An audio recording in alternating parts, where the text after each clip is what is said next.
టిఫిన్కి క్విక్గా టేస్టీగా ఇన్స్టెంట్గా చేసుకునే రవ పొంగనాలు చేసుకుందాం రండి.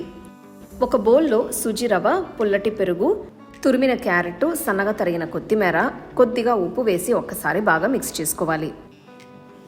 ఇప్పుడు కావాల్సినంత నీళ్లు పోసి బాగా కలిపి కరెక్ట్ కన్సిస్టెన్సీ వచ్చిన తర్వాత తీసి పక్కన పెట్టాలి. తాలింపుకి ఒక పాన్ లో కొద్దిగా నూనె వేసి దాంట్లో శనగపప్పు, ఆవాలు, జీలకర్ర వేసి రోస్ట్ చేసి ఆవాలు చిటపటలాడిన తర్వాత సన్నగా తరిగిన ఉల్లిపాయలు, సన్నగా తరిగిన అల్లం ముక్క, సన్నగా తరిగిన పచ్చిమిరపకాయలు, కొద్దిగా కరివేపాకు వేసి ఇంగువ కూడా వేసి మొత్తం బాగా మిక్స్ చేసుకోవాలి.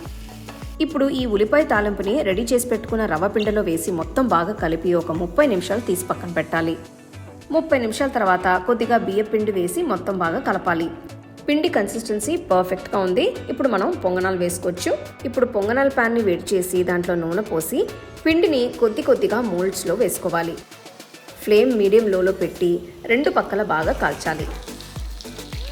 పొంగనాలు రెండు పక్క బాగా రోస్ట్ అయ్యి మంచి రంగు వచ్చిన తర్వాత ప్యాన్లోంచి తీసేయచ్చు.